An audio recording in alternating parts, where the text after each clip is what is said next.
Pacer Mohammed Shami IPL 2024కు దాదాపుగా దూరమయ్యాడు. One day ప్రపంచ cup తర్వాత గాయం కారణంగా ఆటకు దూరంగా ఉన్న షమి లండన్లో చికిత్స తీసుకుంటున్నాడు. చికిత్స తర్వాత కోలుకుంటున్నాడని భావించగా అతడి గాయం తిరగబెట్టినట్లు బీసీసీఐ వర్గాలు తెలిపాయి.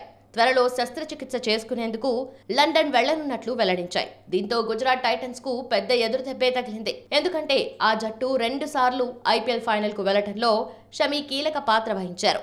వన్డే ప్రపంచ కప్ లో అదరగొట్టే ప్రదర్శన చేసిన పేసర్ మహమ్మద్ షమి ఐపీఎల్ 2024 టోర్నీకి దూరమయ్యాడు. గుజరాత్ టైటన్స్ జట్టు అభిమానులకు ఇది చేదు వార్తే. గుజరాత్ టైటన్స్ జట్టులో కీలక బౌలర్గా షమి ఉన్నాడు. షమి కొంతకాలంగా చీలమండ గాయంతో ఆటకు దూరంగా ఉన్నాడు. ఈ కారణంగానే స్వదేశంలో జరుగుతున్న భారత్ ఇంగ్లాండ్ టెస్ట్ సిరీస్కు దూరమయ్యాడు.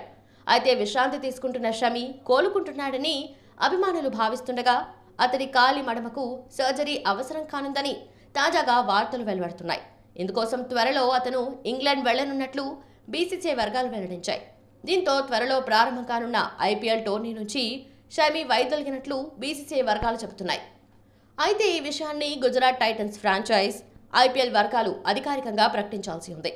గుజరాత్ జట్టు 2 సార్లు ఫైనల్కు చేరుకోవడంలో షమి కీలక పాత్ర పోషించాడు. ఈ నేపథ్యంలో అతడు ఆటకు దూరం అవటం ఆ జట్టుకు పెద్ద దెబ్బే అవుతుంది. వన్డే వరల్డ్ కప్ తర్వాత గాయంతో షమి ఏ సిరీస్లోనూ ఆడకుండా విశ్రాంతి తీసుకుంటున్నాడు.